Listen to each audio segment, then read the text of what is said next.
Young boy disappeared in 1969. Playground abduction. Chapter 1. Winnipeg, Manitoba, October 1969.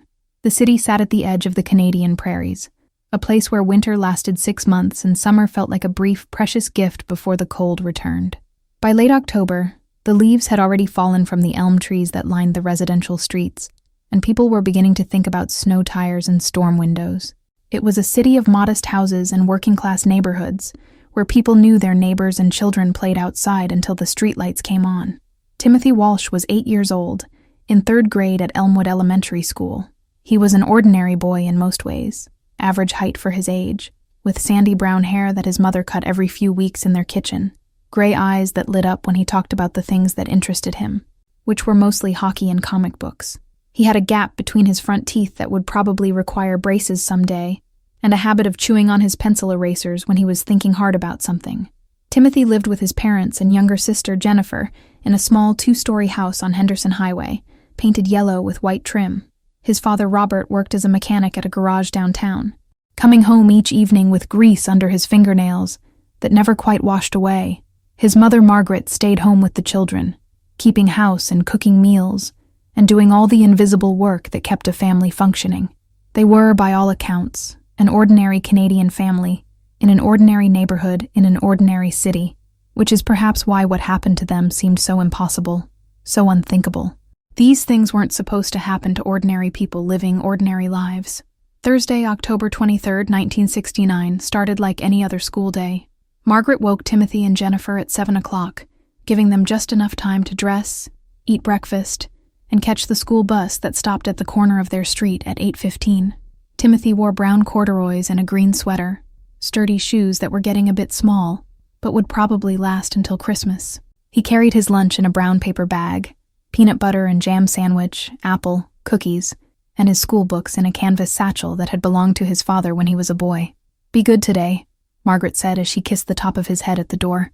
"And remember, straight home on the bus after school. No dawdling." "I know, Mom," Timothy said, the way 8-year-old boys say things to their mothers, with a mixture of affection and mild exasperation at being told things they already know. He ran down the front steps and joined Jennifer, who was waiting on the sidewalk. Together, they walked to the bus stop, where 5 other neighborhood children were already gathered. The bus arrived on time, and Timothy climbed aboard, finding a seat near the back with his best friend David Chen, a boy from his class whose parents had emigrated from Hong Kong 5 years earlier. The school day proceeded normally. Timothy's teacher, Mrs. Eleanor Patterson, was a kind woman in her late 40s who had been teaching 3rd grade for 20 years. She led the class through arithmetic and reading, history and spelling. Timothy was an average student, neither brilliant nor struggling, the kind of child who did his work competently and rarely caused trouble. At noon, the children were released for their lunch break. The weather was surprisingly mild for late October, with temperatures reaching 10 degrees Celsius, and bright sunshine that made it feel warmer. Mrs. Patterson and the other teachers decided to let the children eat outside on the playground, enjoying what might be one of the last nice days before winter set in. The Elmwood Elementary playground was typical of its era. Swings, a slide, monkey bars, a baseball diamond with worn grass, and a chain-link fence that separated the school grounds from the street. Beyond the fence, Henderson Highway ran north and south, carrying light traffic of cars and delivery trucks and the occasional city bus. Timothy ate his lunch sitting on the grass with David and 2 other boys from their class, talking about the hockey game they had watched on television the previous evening.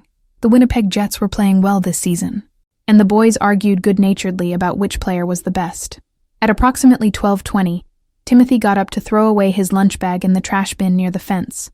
Several children later reported seeing him there, standing near the fence line, when a man on the other side approached him. The man was white, possibly in his 30s or early 40s, with brown hair and a mustache. He wore a dark jacket and jeans. He spoke to Timothy through the fence for a minute or two, though no one was close enough to hear what was said. Several children noticed the interaction, but didn't think anything of it at the time. Adults sometimes talk to children through school fences, parents picking up kids, maintenance workers, delivery drivers. It wasn't automatically suspicious in 1969, before stranger danger became part of the cultural consciousness. Then Timothy did something that would haunt witnesses for the rest of their lives. He walked along the fence line to the gate at the corner of the playground, opened it, and stepped out onto the sidewalk. The man was waiting for him. They walked together toward a blue van that was parked about 30 feet down the street. David Chen, who had been watching from across the playground, called out, "Timmy, where are you going?" But Timothy either didn't hear or didn't respond. He reached the van, the side door slid open, and he climbed inside. The door closed, and the van pulled away from the curb, accelerating quickly down Henderson Highway and disappearing around a corner. The entire sequence took less than 2 minutes, and by the time Mrs. Patterson realized that one of her students had left the school grounds with a stranger, the van was already gone, and Timothy Walsh had vanished into the October afternoon. Chapter 2.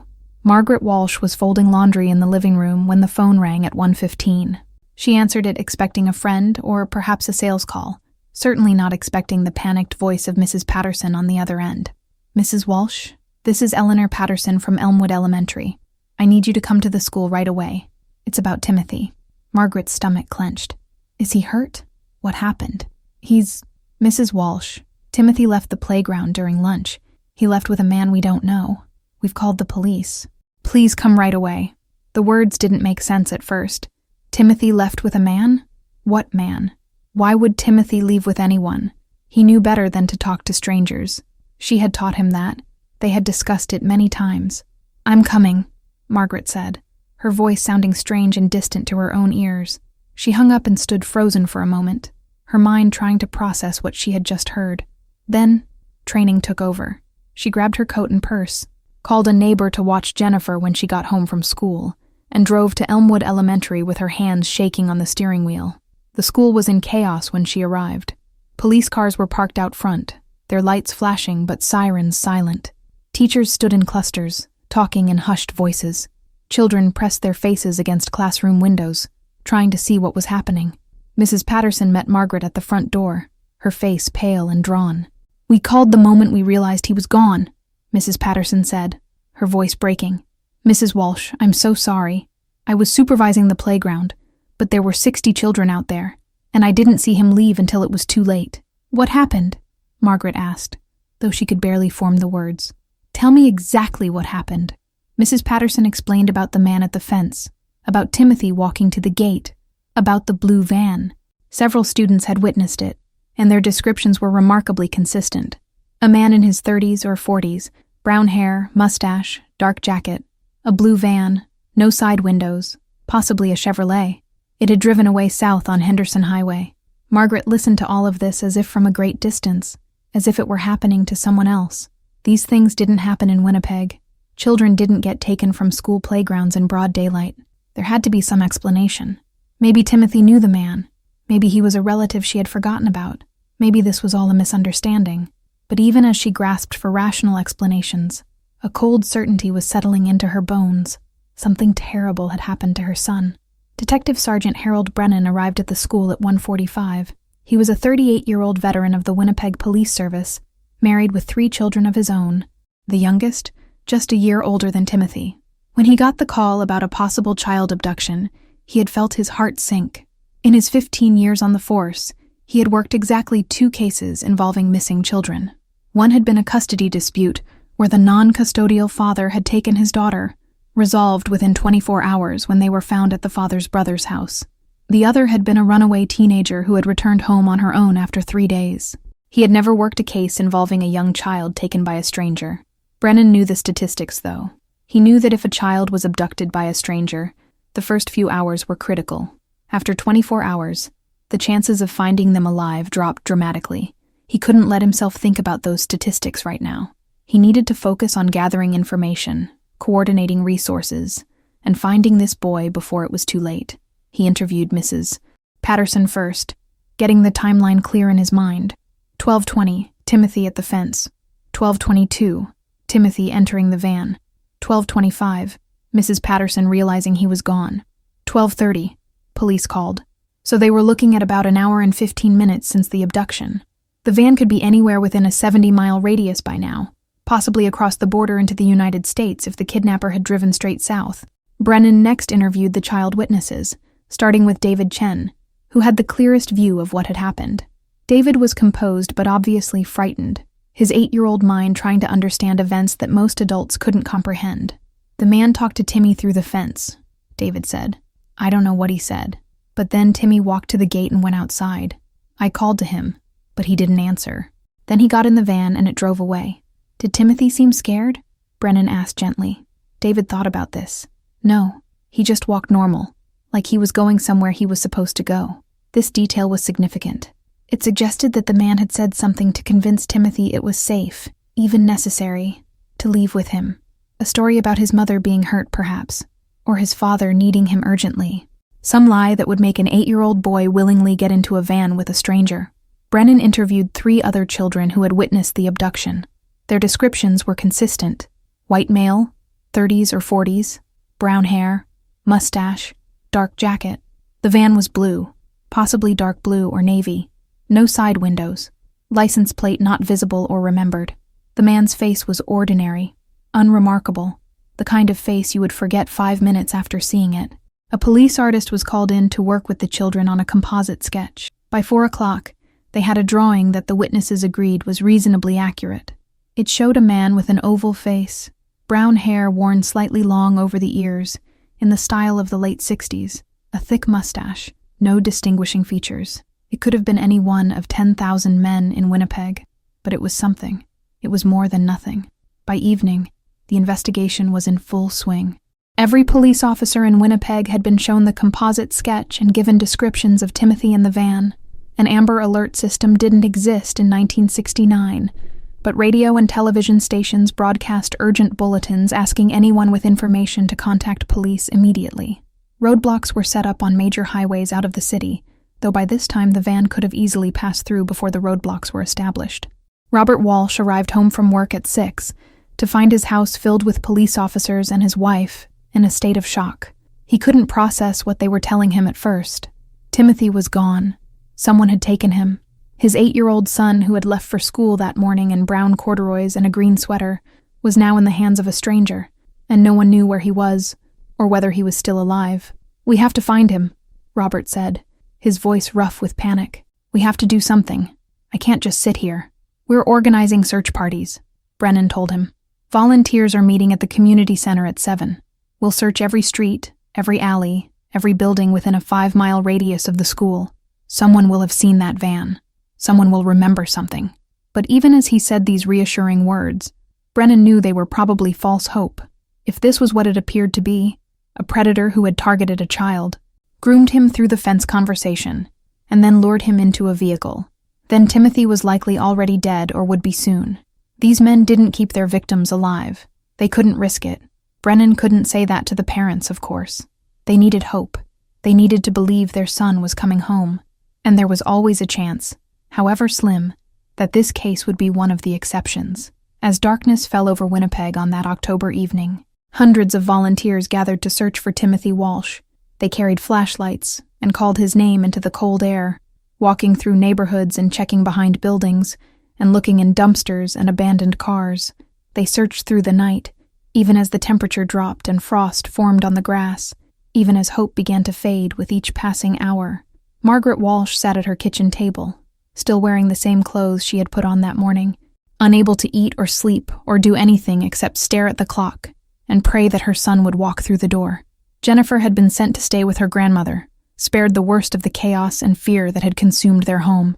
Robert walked the streets with the searchers until 3 in the morning, when exhaustion finally forced him home. He found Margaret in the same position she had been in when he left, and they sat together in silence, holding hands across the table, waiting for news that didn't come. Timothy Walsh had been missing for 15 hours. The blue van had vanished, and somewhere in the vast prairies surrounding Winnipeg, an 8-year-old boy was either fighting for his life or already beyond saving. The nightmare had only just begun. Chapter 3. By Friday morning, Timothy Walsh's disappearance had become front-page news across Manitoba. The Winnipeg Free Press ran a large photograph of the boy, his school picture from the previous spring, showing him with a gap-toothed smile and neatly combed hair. Under the headline, "Boy 8 Vanishes from School Playground." Radio stations interrupted regular programming with updates. Television news devoted their evening broadcasts to the story. The composite sketch of the suspect was distributed to every police station, post office, and community center in the province. Copies were posted in shop windows, on telephone poles, in church basements. Everyone in Winnipeg, it seemed, was looking for the man with the brown hair and mustache, and for the blue van that had carried Timothy away. Detective Sergeant Brennan coordinated the investigation from a command center set up at the Elmwood police station. By Friday afternoon, they had received over 300 phone calls from citizens reporting possible sightings. Each one had to be investigated. Each lead followed no matter how unlikely it seemed. A woman in St. Boniface reported seeing a blue van parked near a playground 3 days before the abduction. Police tracked down the van and found it belonged to a plumber who had been working in the area. He had alibis for the time of Timothy's disappearance and was quickly eliminated as a suspect. A man in Transcona called to say his neighbor owned a blue van and seemed suspicious. Police investigated and found the neighbor was a florist who used the van for deliveries and had been at work with dozens of witnesses during the abduction. A gas station attendant remembered a blue van filling up on Wednesday evening, driven by a man who matched the composite sketch, but the attendant couldn't remember the license plate or which direction the van had gone after leaving the station. Every lead seemed promising until it was investigated, and then it led nowhere. The blue van had seemingly vanished as completely as Timothy himself. On Saturday, 72 hours after the abduction, the search expanded. The Royal Canadian Mounted Police joined the investigation, bringing additional resources and jurisdiction that allowed them to coordinate searches across provincial lines. American authorities were notified, and police in North Dakota and Minnesota began watching for the van and the boy. Margaret Walsh made a televised appeal on Saturday evening, sitting beside her husband in front of a bank of microphones and cameras, her face drawn and pale from 3 days without sleep. "Please," she said, her voice breaking. "If you have Timothy, please bring him home. We just want him back. We won't press charges. We just want our son. He's only 8 years old. He must be so frightened. Please, if you know anything, if you've seen anything, call the police. Help us bring Timothy home." The broadcast was seen by hundreds of thousands of viewers across Canada. The phone lines at police headquarters were flooded with calls. But still, no one had the information they needed. No one had seen Timothy or the blue van since Thursday afternoon. As the days turned into a week, then 2 weeks, the intensive search began to wind down. Volunteers went back to their jobs and families. The story moved from front pages to inside sections. Life went on, as it always does, even when some people's lives have been shattered beyond repair. But Margaret and Robert Walsh could not move on. Their son was out there somewhere, alive or dead, and they could not rest until they knew which. Every morning, Margaret woke thinking she heard Timothy's footsteps in the hallway. Every evening, Robert came home hoping to find his son miraculously returned. They existed in a state of suspended animation, unable to grieve because they didn't know for certain he was dead, unable to hope because the statistics told them he almost certainly was. Detective Brennan continued to work the case even as other matters demanded his attention. He kept the composite sketch on his desk, studying it during quiet moments, trying to will some detail to emerge that would give him a direction to investigate. He reviewed the witness statements again and again, looking for something that had been missed. The description of the van was frustratingly vague. Blue, possibly dark blue, no side windows, possibly a Chevrolet or Ford. These details matched thousands of vans across North America. Without a license plate number or some distinctive marking, finding this particular van was nearly impossible. The description of the man was equally generic. White, 30s or 40s, brown hair, mustache. He could have been a tradesman, a salesman, an office worker. He could have been anyone. Brennan followed every theory, no matter how far-fetched. Could Timothy have known his abductor? Could it have been a relative or family friend? Margaret and Robert insisted they knew no one matching the description, but Brennan interviewed extended family members, neighbors, acquaintances. Nothing. Could the abduction have been related to Robert's work?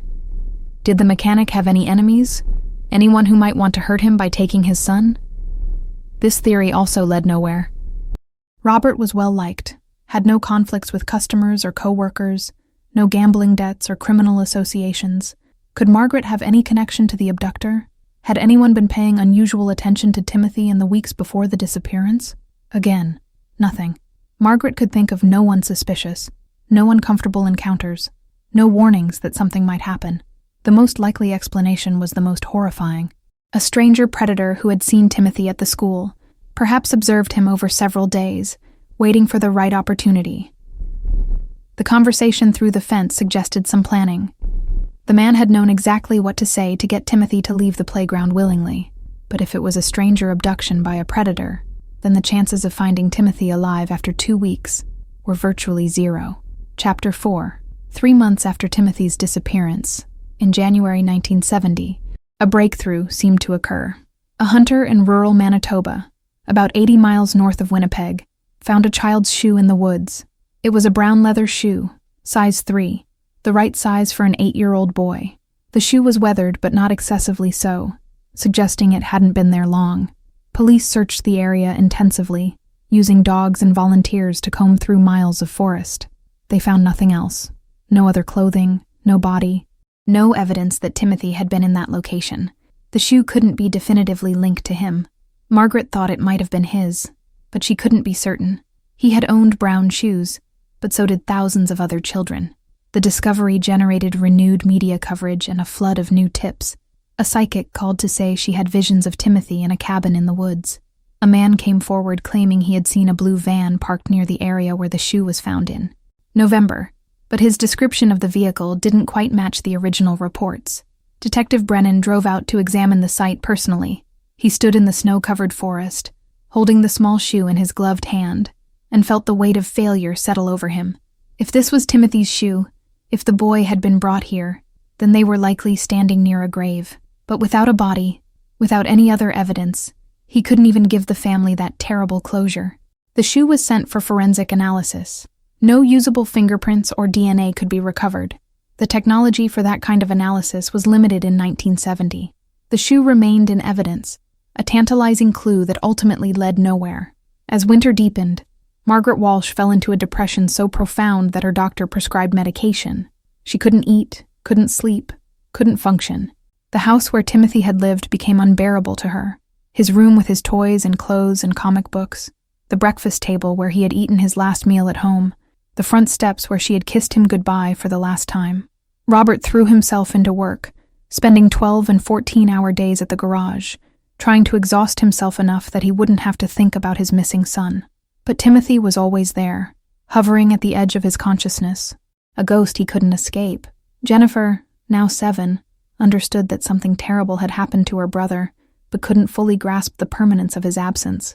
She kept asking when Timmy was coming home, and each time she asked, it broke her parents' hearts anew. The family began attending a support group for parents of missing children, a small gathering that met in a church basement every Wednesday evening.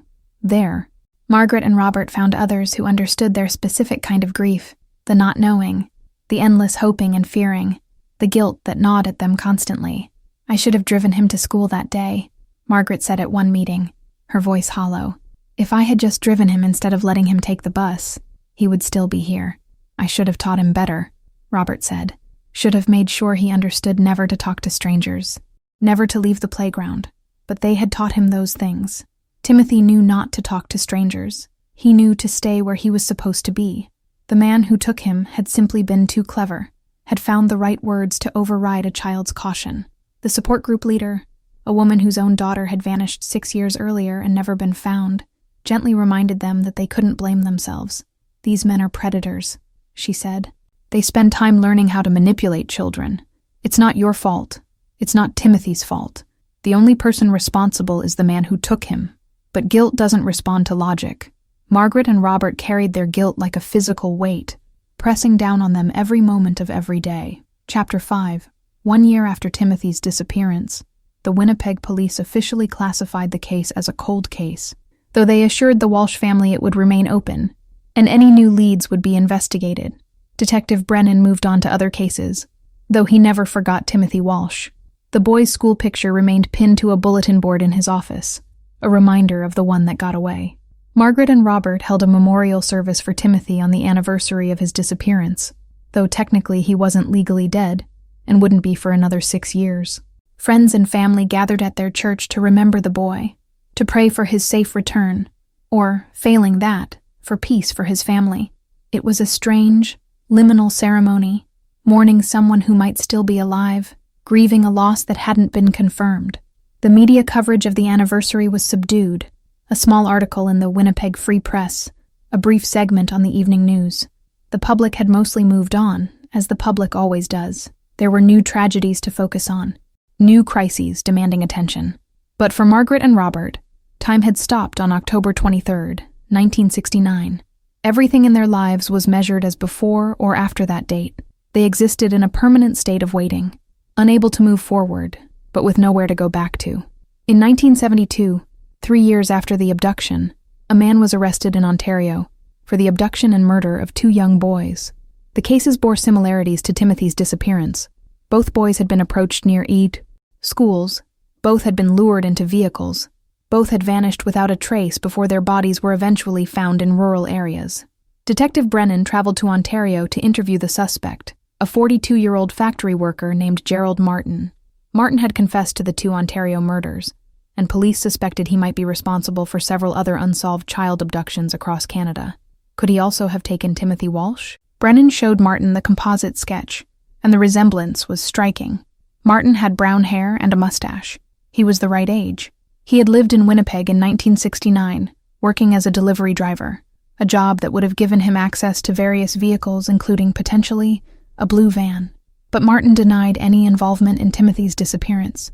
He claimed he had never been to Elmwood Elementary, had never taken a child from a school playground.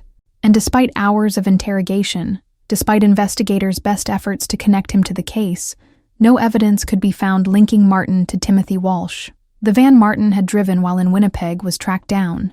It was red, not blue, and had been sold to a new owner in 1970. Police searched Martin's former residence in Winnipeg, but found nothing. His movements on October 23, 1969, couldn't be definitively established, but there was also no evidence placing him near the school. Eventually, Brennan had to accept that despite the tantalizing similarities, Gerald Martin was probably not responsible for Timothy's abduction. It was another dead end in a case that seemed to consist entirely of dead ends. Margaret had allowed herself to hope when she heard about Martin's arrest. Finally, she thought, finally we'll know what happened. Finally we'll be able to bring Timothy home and lay him to rest properly. When that hope was taken away, when Martin was ruled out as a suspect, something inside Margaret broke. She was hospitalized for severe depression and spent 6 weeks in a psychiatric facility, slowly learning to function again in a world that had proven to be far crueler than she had ever imagined. Chapter 6. The years passed with terrible slowness. Jennifer grew up in the shadow of her missing brother, always knowing she was the child who remained while Timothy was the child who was taken. She became quiet and anxious, afraid to let her parents out of her sight, terrified that she too might vanish if she wasn't vigilant. Margaret and Robert's marriage survived, though it was forever changed by grief. They clung to each other not out of passion or even comfort, but out of shared understanding. No one else could truly comprehend what they had lost, what they continued to lose every day as their son's absence grew longer and longer. In 1975, Timothy would have turned 14. Margaret tried to imagine what he would look like, but the only image she could conjure was the 8-year-old boy in the school photograph. Her mind couldn't make the leap to adolescence. Timothy was frozen in time at 8 years old, forever wearing brown corduroys and a green sweater, forever walking toward a blue van. Robert sometimes saw boys on the street who were about the right age, and his heart would stop for a moment, thinking impossibly that it might be Timothy, that he had somehow survived and made his way home. But it was never him. It was always some other family's son, living the life that Timothy should have lived. In 1976, the Walsh family moved out of the house on Henderson Highway. Living there had become unbearable. Too many memories, too many ghosts. They relocated to a smaller house in a different neighborhood, though Margaret insisted on keeping Timothy's room exactly as it had been, boxing up his belongings and storing them in the new house's basement, unable to let go even of his worn-out toys and faded clothing. Detective Brennan retired from the Winnipeg Police Service in 1982, 13 years after Timothy's disappearance. On his last day, he pulled the boy's file one more time, reviewing all the evidence, all the leads that had gone nowhere, all the theories that had collapsed under scrutiny. He had worked hundreds of cases over his career, had solved most of them, had put criminals behind bars, and brought justice to victims and their families. But Timothy Walsh remained his greatest failure, the case that haunted him, the ghost he would carry into retirement. Chapter 7. In 1990, 21 years after the abduction, advances in forensic science led to renewed interest in cold cases across Canada. DNA analysis, still relatively new as a forensic tool, offered hope that evidence which had been useless in 1969 might now yield crucial information. The Winnipeg police reopened Timothy Walsh's case file and reviewed all the physical evidence that had been preserved. The shoe found in the forest was re-examined. Fibers and hair samples collected from the school playground were analyzed with new techniques. The blue van, or rather the dozens of blue vans that had been examined during the original investigation, were tracked down again when possible. Nothing. The new technology, as miraculous as it was, couldn't create evidence where none existed. There was no DNA to analyze, no smoking gun hidden in plain sight, waiting for better tools to reveal it. The case returned to cold storage, unlikely ever to be solved unless the perpetrator confessed or someone came forward with new information. Margaret Walsh was 63 years old in 1990, Robert 66. They were grandparents now. Jennifer had married and had 2 children of her own. But the joy they should have felt was always tempered by the absence. Timothy should have had children too. He should have been sitting at family dinners, should have been part of birthdays and holidays, and all the ordinary moments that make up a life. Margaret sometimes wondered if the man who had taken Timothy ever thought about him. Did he remember the boy's name? Did he feel guilt for what he had done? Or was Timothy just one of many victims? A name and face forgotten as easily as they had been acquired. She had long ago given up believing Timothy was alive somewhere. The statistics were too clear, the reality too undeniable. Her son had died within hours or at most days of his abduction. His body was buried somewhere, probably in those woods north of Winnipeg, probably not far from where the shoe had been found. But the exact location would likely never be known. In 1995, Timothy would have turned 34. Margaret tried to imagine him at that age, perhaps married, perhaps a father himself. What would he have looked like? Would he have kept his father's lean build, or developed Margaret's tendency toward stockiness? Would his hair have darkened or thinned? Would he have been happy? These questions had no answers, would never have answers. Timothy existed only as an 8-year-old boy walking toward a blue van, captured in that one frozen moment of October 23, 1969, forever preserved in the worst day of his short life. Chapter 8. Robert Walsh died in 2003, his heart finally giving out after 34 years of grief. At his funeral, Margaret held Jennifer's hand and thought about how Robert had never really recovered from losing Timothy. A part of him had died on that October day in 1969, and the rest had been slowly dying ever since. Margaret lived another 12 years, watching her grandchildren grow, trying to find joy in the life she had remaining. But Timothy was always there, a hollow space in her heart that nothing could fill. She kept his photograph on her bedside table and spoke to it sometimes, telling him about his niece and nephew, about the world he had missed, about how much she had loved him, and how sorry she was that she hadn't been able to protect him. Margaret Walsh died in 2015, at the age of 88. At her funeral, Jennifer eulogized her mother as a woman of remarkable strength, who had survived an unimaginable tragedy. She never gave up looking for Timothy, Jennifer said. Even when everyone else had moved on, even when the police had filed the case away, even when all hope was gone, she never stopped believing that someday we would know what happened to him. That was her gift and her burden, the inability to stop hoping. Epilogue. The case of Timothy Walsh remains officially unsolved. The composite sketch of the suspect, now yellowed and faded, sits in a file box in the Winnipeg Police Archives. The blue van was never found.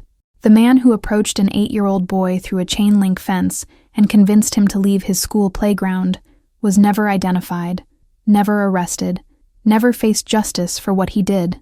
In the decades since 1969, investigative techniques have improved dramatically. Amber Alerts now notify entire regions within minutes of a child abduction. DNA databases can connect criminals to old crimes. Public awareness of child predators has increased. Security cameras are ubiquitous. Yet children still vanish. Not as many, perhaps, but some. And each disappearance leaves behind families destroyed by grief and questions that have no answers. Timothy Walsh would have turned 63 in 2024.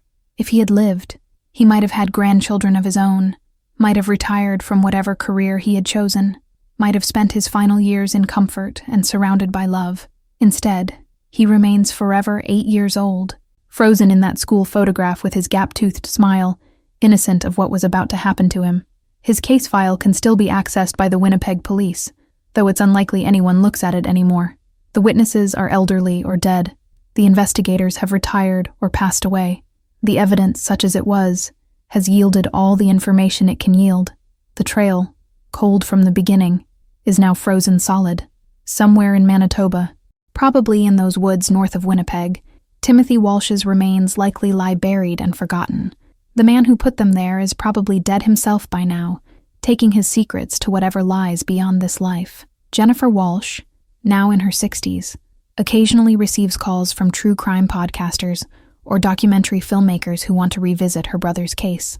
She usually declines to participate. What more can be said? A child was taken. He was never found. A family was destroyed. Evil exists in the world, sometimes in the most banal forms. A man with a mustache and a blue van, saying whatever words were necessary to lure a trusting child to his death. The Elmwood Elementary playground where Timothy disappeared still exists, though the school has been renovated and expanded several times since 1969. Children still play there at lunchtime, still run and laugh and imagine themselves safe in the supervised space. The chain-link fence is gone now, replaced by a more secure perimeter. Schools have learned from cases like Timothy's. They don't leave gates unlocked anymore. They don't let children wander to the fence line to talk to strangers. But no security measure is perfect. No amount of vigilance can eliminate all risk. And somewhere, always, there are men who prey on children, who plan and watch and wait for their opportunity. Timothy Walsh's story serves as a reminder of this uncomfortable truth. It's a warning that existed before 1969 and continues to exist today. The world contains darkness, and sometimes that darkness reaches out and takes what we love most. The blue van drove away on October 23, 1969, carrying an 8-year-old boy to an unknown fate. That van has never been found. The boy has never been found. And the man who took him has never been held accountable. That's the story. Not justice. Not resolution. Not even the bitter comfort of knowing for certain what happened. Just absence, silence, and the eternal wondering of those left behind. Timothy Walsh disappeared from a playground in Winnipeg in 1969. His parents never gave up looking for him, and that fact is simultaneously heartbreaking and inspiring. The refusal to accept the unacceptable, the insistence on hope in the face of hopelessness. Sometimes cases are solved. Sometimes the missing are found. But sometimes they aren't, and we're left with nothing but questions and grief and the determination to ensure it never happens again, even knowing that despite our best efforts, it probably will. Chapter 9. In 2008, 39 years after Timothy's disappearance, a documentary filmmaker named Sarah Brennan, Detective Harold Brennan's granddaughter, decided to create a film about her grandfather's most haunting case. She had grown up hearing stories about the boy who vanished from the playground, about her grandfather's obsession with finding answers, about the family whose lives were shattered one October afternoon. Sarah was 32, with degrees in journalism and film production, working primarily on true crime documentaries for Canadian television. She had avoided her grandfather's case for years, thinking it too personal, too close to home. But as she researched other missing children cases across Canada, she kept coming back to Timothy Walsh. The case had never been properly documented. The witnesses were dying off. If someone didn't preserve the story soon, it would be lost to time. She approached Jennifer Walsh Thompson, now 61 and living in suburban Winnipeg with her husband. Jennifer was initially reluctant. "I've spent my whole life trying to move past what happened," she said when Sarah called. "I'm not sure I want to dredge it all up again." But Sarah was persistent, and eventually Jennifer agreed to participate. "My mother would have wanted people to remember Timothy," Jennifer said. "She always said that being forgotten was the worst thing that could happen to him. If your documentary helps people remember, if it keeps his story alive, then maybe it's worth it." Sarah spent 6 months conducting interviews and gathering archival materials. She spoke with former police officers who had worked the case, teachers who had been at Elmwood Elementary in 1969, students who had witnessed the abduction and were now in their 50s. She obtained police reports, newspaper clippings, photographs, everything she could find relating to Timothy Walsh. What emerged was a portrait not just of a crime, but of an era. In 1969, Canada was a different country. Children walked to school alone, played outside unsupervised, talked to neighbors and strangers without fear. The concept of stranger danger barely existed. Parents worried about traffic and illness, not about predators lurking near playgrounds. Timothy's case had helped change that. In the aftermath of his disappearance, schools across Winnipeg and then across Canada had begun implementing stricter security measures. Parents became more vigilant. The innocence of the post-war era, when communities felt safe and children roamed freely, began to crumble. Timothy's abduction marked the end of something, said Dr. Patricia Chen, a sociologist Sarah interviewed for the documentary. Dr. Chen was David Chen's younger sister, born 2 years after Timothy disappeared. It changed how Canadians thought about child safety. It changed how we structured our schools and playgrounds. In a way, Timothy's case helped protect countless other children, though that's cold comfort to his family. Sarah interviewed David Chen, who was now 56 and working as an engineer in Toronto. He had never forgotten watching his best friend walk toward that blue van, had carried the guilt of not stopping him for nearly 4 decades. "I called out to him," David said, his voice still heavy with emotion after all these years. "I said, 'Timmy, where are you going?'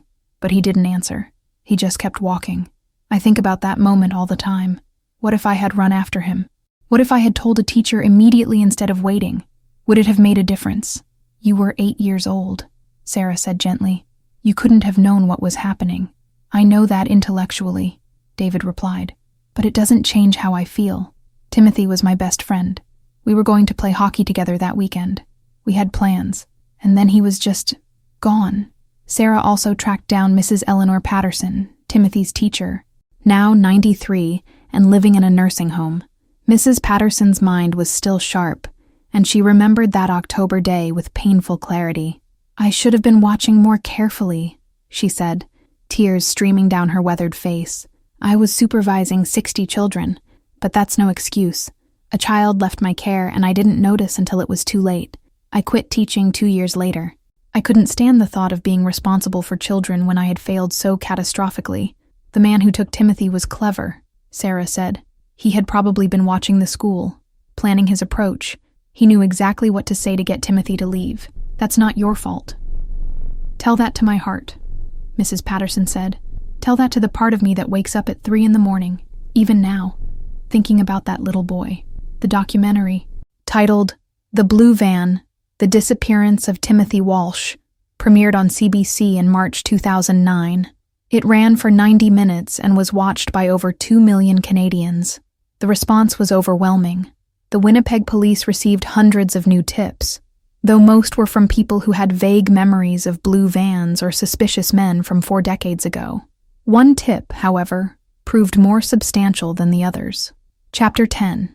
Gerald Henderson was 78 years old, living in a care home in Thunder Bay, Ontario. He had worked as a mechanic in Winnipeg in the late 1960s, then moved to Ontario in 1971. He watched Sarah's documentary alone in his room and felt something shift inside him, a burden he had carried for 40 years, suddenly becoming unbearable. Henderson had a secret. In October 1969, he had owned a blue van, a 1967 Ford Econoline, that he used for his mobile mechanic business.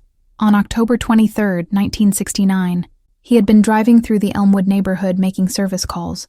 He had seen a blue van similar to his own parked near the elementary school that afternoon, had noticed it particularly because it was the same make and similar color. At the time, Henderson had thought nothing of it. But later, when Timothy Walsh's disappearance became front-page news, when police were looking for a blue van, Henderson had panicked. He was already planning to move to Ontario for unrelated reasons, and he accelerated those plans, selling his van quickly and leaving Winnipeg within weeks of the abduction. It wasn't that Henderson had been involved in the crime. It was simply that he had been afraid of being suspected, afraid his innocent presence in the neighborhood that day would somehow implicate him. So he had run, and he had kept silent for 4 decades, and that silence had gnawed at him ever since. Now, watching Sarah's documentary, hearing Jennifer Walsh Thompson talk about never having closure, never knowing what happened to her brother, Henderson felt an overwhelming need to come forward. He called the Winnipeg police the next morning. Detective Constable Michael Torres, now handling cold cases, took Henderson's call with professional interest. At first, it seemed like another dead-end lead, a man who had owned a blue van but had no information about the actual abduction. But as Henderson talked, describing exactly where he had been that day and what he had seen, Torres realized this might be significant. "You say you saw another blue van parked near the school?" Torres asked. Can you describe it? It was a Ford like mine, Henderson said. But it was darker blue, almost navy, and it had something unusual. There were dents on the passenger side. Looked like someone had backed into something. 3 distinct dents, running along the side panel. This detail had never been public. The child witnesses had mentioned a blue van, but none had been close enough to notice dents or damage. If Henderson was telling the truth about seeing this van, it was new information. Did you see the driver? Torres asked. No. The van was parked, engine running, but I didn't see anyone inside or around it. I was focused on getting to my next appointment. I only noticed the van because it was so similar to mine. What time was this? Around 12:15, 12:20. I remember because I was running late for a 12:30 appointment. Torres felt his pulse quicken. 12:15 was exactly when the abduction had occurred. Henderson had seen the van just before or during the actual crime. Mr. Henderson, did you notice the license plate? No, I'm sorry. I wish I had. But I wasn't paying that much attention. Which direction was the van facing? Henderson thought for a moment. South. It was facing south on Henderson Highway, parked on the west side of the street. This matched the witness's description of the van driving away south.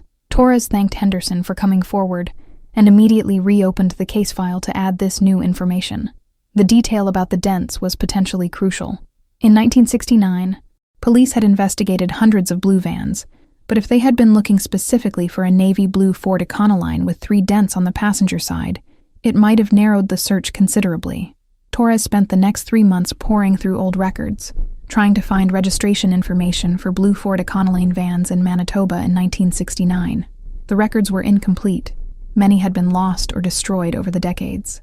But he compiled a list of 73 vans that matched the general description. Then came the painstaking work of tracking down what had happened to each van. Most had been sold, resold, scrapped, or were otherwise unaccountable. But Torres was methodical.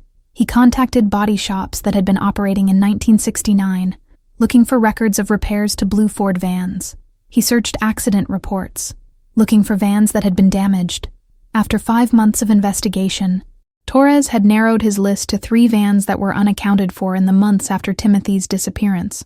One had been reported stolen in November 1969 and never recovered. One had been registered to a man who died in 1970, and the van's subsequent fate was unknown. The third had been owned by a corporation that had gone bankrupt in 1971, with all its assets, including vehicles, sold at auction. Torres focused on the stolen van first. It had been reported missing by its owner, a construction company, on November 15, 1969, 3 weeks after Timothy's abduction. The company had filed an insurance claim, received payment, and that was the end of the trail. The van had vanished, presumably chopped for parts or dumped somewhere. But when Torres interviewed the former owner of the construction company, now 89 years old, he learned something interesting. That van was never actually stolen, the man said. Our foreman, fellow named Raymond Petrie, he took it, just drove off one day and never came back. We reported it stolen because what else were we going to do? But we all knew it was Raymond. What happened to Raymond Petrie? Torres asked. No idea. He just disappeared. Owed money all over town. Had personal problems. We figured he'd gone out west or down to the States. Never heard from him again. Torres felt the familiar tingle of a lead that might actually go somewhere. He began researching Raymond Petrie. Chapter 11. Raymond Petrie had been 36 years old in 1969, working as a construction foreman in Winnipeg. He was divorced, with a history of financial problems and minor criminal offenses, mostly drunk and disorderly charges, nothing violent. According to records, he had left Winnipeg in November 1969, right around the time the van was reported stolen. Torres obtained a photograph of Petrie from his driver's license. The man had brown hair, a mustache, and an unremarkable face. He could have been the man in the composite sketch, or he could have been one of 10,000 men in Winnipeg in 1969. The trail of Raymond Petrie's life after November 1969 was thin. He appeared briefly in Seattle in 1970, working under his own name at a warehouse. Then he vanished again, this time more completely. No employment records, no address changes, no paper trail of any kind. Torres expanded his search, looking for death records, prison records, anything that might tell him what had become of Raymond Petrie.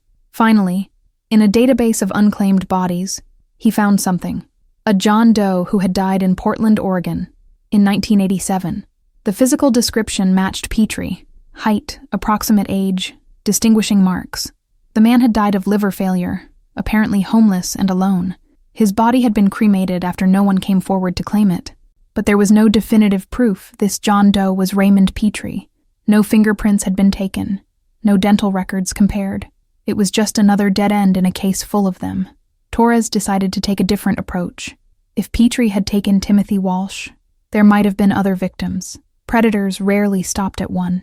He began researching unsolved child abductions across Canada and the northern United States between 1969 and 1987, looking for patterns. What he found was disturbing. Between 1969 and 1974, 6 children had vanished from schools or playgrounds in Western Canada and the Pacific Northwest. The cases weren't officially linked. Different jurisdictions, different investigators, predating the computer databases that would later make such connections easier to identify. But Torres saw similarities. All boys between ages 7 and 9, all taken from school areas. Several witnesses mentioning blue or dark-colored vans. In 1974, one of these cases had been solved. A 10-year-old boy in Seattle had been abducted from his school, but had managed to escape from his captor after 3 days. The boy had been traumatized but alive, and he had been able to provide details about his abductor, a man with brown hair and a mustache, driving a blue van, who had approached him with a story about his mother being in an accident. The Seattle police had arrested the perpetrator, a man named Douglas Mitchell, and he had been convicted and sentenced to life in prison. Mitchell had died in prison in 1992, never confessing to any crimes beyond the one he had been convicted of. Torres obtained photographs of Mitchell and compared them to the composite sketch from Timothy Walsh's case, and to the photograph of Raymond Petrie. There was some resemblance, but nothing definitive. People looked alike. Brown hair and mustaches were common in the 1960s and 70s. Still, Torres added this information to the case file. It was possible, just possible, that either Mitchell or Petrie had been responsible for multiple abductions, including Timothy's. But without concrete evidence, without DNA or confessions or witnesses who could definitively identify someone, it remained speculation. Chapter 12. In 2012, 43 years after Timothy's disappearance, Jennifer Walsh Thompson received a phone call that stopped her heart. It was from Detective Torres. "Mrs. Thompson, we've had a development in your brother's case. I'd like to meet with you to discuss it." Jennifer's hands shook as she agreed to meet him at a coffee shop near her home. She hadn't allowed herself to hope for real news in decades. Every previous development had led nowhere. Why should this be different? But Torres seemed different from the other investigators she had dealt with over the years. He was thorough, passionate, genuinely invested in finding answers. When they sat down together, he spread out photographs and documents on the table between them. "I want to be clear from the start," Torres said. "I don't have your brother. I don't have a body. I don't have an arrest. But I do have information that might finally give you some idea of what happened." He explained about Gerald Henderson's new witness statement, about the dents on the van, about Raymond Petrie and Douglas Mitchell, and the pattern of child abductions across Western Canada and the Pacific Northwest. "Based on everything I've been able to piece together," Torres said, "I believe your brother was taken by a serial predator who targeted young boys at schools. This person was active from at least 1969 until 1974, when Douglas Mitchell was arrested in Seattle. It's possible Mitchell was responsible for all these abductions, including Timothy's. It's also possible Raymond Petrie was responsible, or it could have been someone else entirely, someone we've never identified." "What happened to the other boys?" Jennifer asked, though she could guess the answer from Torres's expression. "The ones who weren't found alive were later discovered dead," Torres said gently, "usually within days or weeks of their abductions, in remote areas. Based on the patterns, I believe Timothy was probably killed within a day or two of being taken and buried somewhere in rural Manitoba. The shoe that was found in 1970, I think that was his, and I think his remains are probably within a few miles of where that shoe was discovered." Jennifer absorbed this information, feeling strangely numb. It wasn't new, really. She had known Timothy was dead. Everyone had known it, but having an investigator lay it out so clinically, connecting her brother's fate to other murdered children, made it somehow more real. "Why didn't anyone connect these cases before?" she asked. "Different jurisdictions, different eras," Torres said. "The technology and cooperation that we have now didn't exist then. Each police department was working its own case without necessarily knowing what was happening in other cities or provinces. It was only when I started looking specifically for patterns that the connections became apparent. Will you ever know for certain which man took Timothy? Probably not, Torres admitted. Both Mitchell and Petrie are dead. There's no DNA evidence from your brother's case. No definitive proof linking either man to the abduction. The best I can offer is a theory based on patterns and circumstantial evidence. Jennifer nodded slowly. It wasn't the answer she had hoped for, but it was more than she'd had before. After 4 decades of absolute uncertainty, having even a probable explanation felt like a strange kind of gift. Thank you, she said, for not giving up on him, for still trying to find answers after all this time.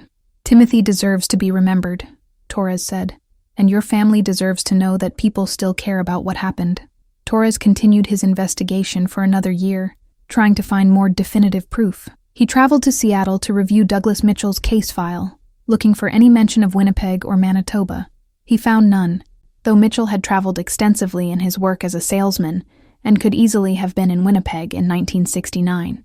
He tried to trace more of Raymond Petrie's movements, hoping to place him definitively near the school on October 23, 1969. But the trail was too old, too cold. Witnesses were dead. Records were lost. The past had erased itself. In 2013, Torres presented his findings to the Walsh family and to the media. The CBC ran a follow-up to Sarah Brennan's documentary, incorporating the new information about possible serial predator connections. The story generated renewed public interest, but no new witnesses came forward. No smoking gun appeared. The case remained officially unsolved, though Torres's investigation had provided the most complete picture yet of what probably happened to Timothy Walsh. A child predator, likely either Douglas Mitchell or Raymond Petrie, or someone similar, had approached Timothy through the school fence, convinced him with a story to leave the playground, driven him to a remote location, killed him, and buried his body somewhere in the woods north of Winnipeg. It was a terrible story, but at least it was a story. At least the family had some framework for understanding their loss. Chapter 13. Jennifer Walsh Thompson stood in the forest north of Winnipeg in October 2019, exactly 50 years after her brother had vanished.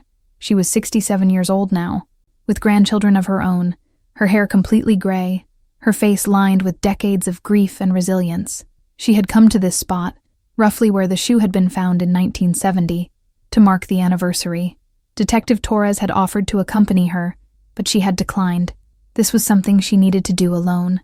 The forest was beautiful in the fall, the leaves turning gold and red, the air crisp with the promise of winter. It was easy to imagine Timothy here somewhere, his remains returning to the earth, becoming part of the landscape. In a way, he had never left Manitoba.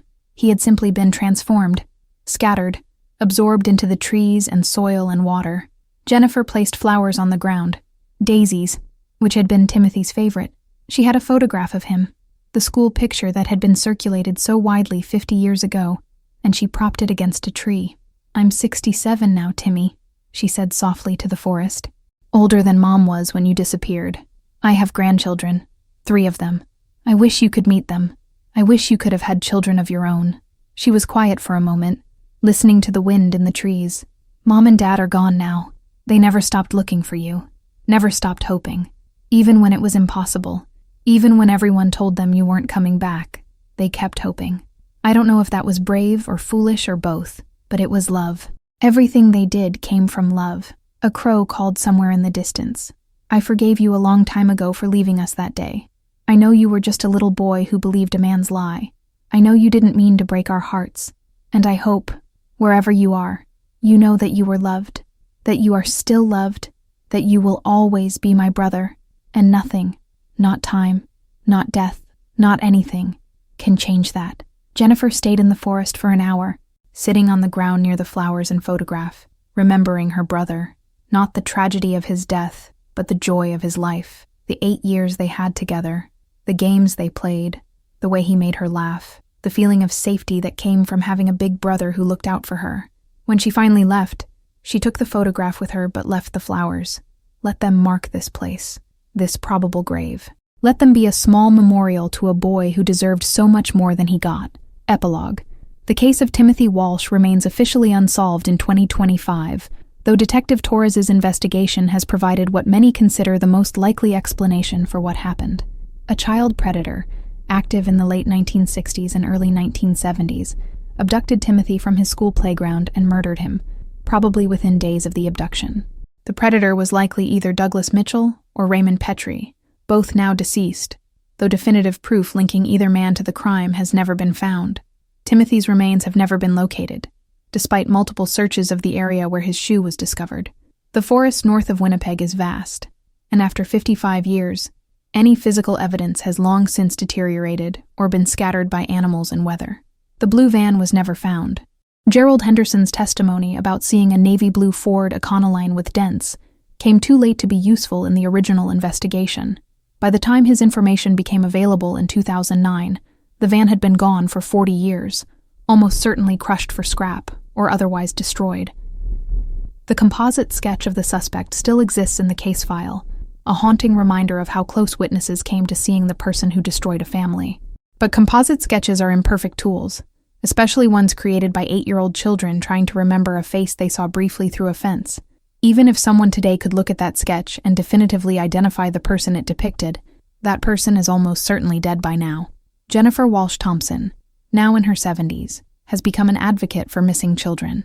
She works with organizations that provide support to families of the vanished, offering comfort born from her own experience. She speaks at conferences about the lifelong impact of losing a sibling, about survivor's guilt, about learning to live with unanswered questions. Some people think closure comes from finding a body or catching a killer, she says in these talks. But I've learned that real closure comes from accepting that some questions will never be answered. Timothy is gone. I'll never know his exact fate. I'll never be able to bring him home for a proper burial. And I've had to make peace with that, because the alternative is spending my entire life trapped in October 1969.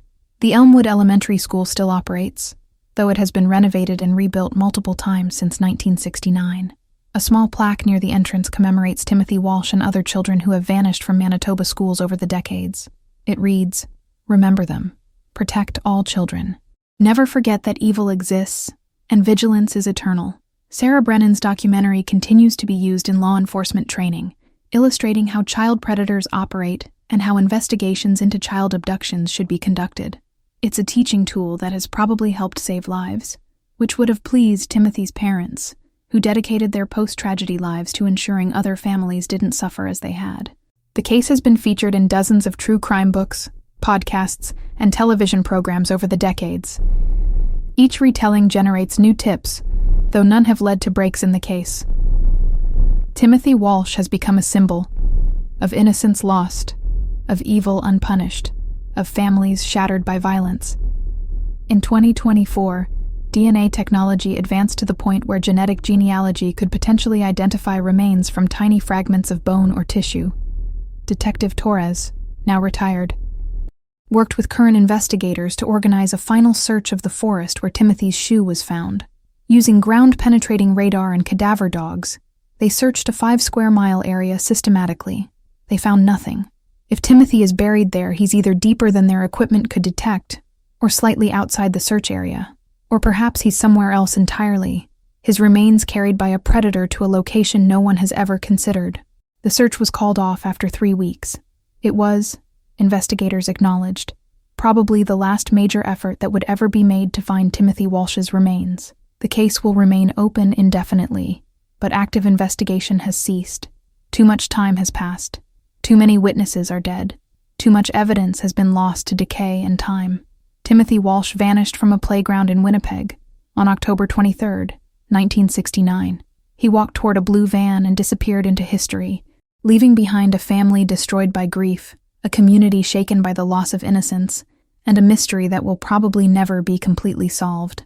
His parents died without answers. His sister has lived more than 5 decades without her brother.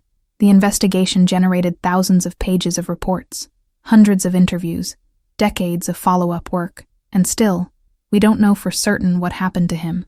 We have theories. We have probabilities. We have educated guesses based on patterns and similar crimes, but we don't have truth. We don't have justice. We don't have Timothy. That's the reality of unsolved cases. Not every story has an ending. Not every mystery gets solved. Not every family gets closure. Some losses are permanent, some questions unanswerable, some pain enduring. Timothy Walsh was 8 years old. He liked hockey and comic books. He had a gap between his front teeth and gray eyes. He was loved by his family and missed by his friends. And on one October afternoon, he made the last walk of his short life toward a blue van and into darkness. We remember him not because we solved his case, but because we didn't. Because his absence reminds us that evil exists. Because his story, tragic and unresolved, teaches us to protect the children we still have. Because forgetting him would compound the tragedy, would let him disappear twice, once from life and once from memory. So we remember Timothy Walsh, the boy who vanished, the case that was never solved, the family that never gave up, the hope that died slowly over 55 years, but never completely extinguished. And we watch our children more carefully, hold them closer, teach them to be wary, because Timothy's story, as heartbreaking as it is, carries a message. Innocence is fragile, evil is real, and vigilance is the price of keeping our children safe.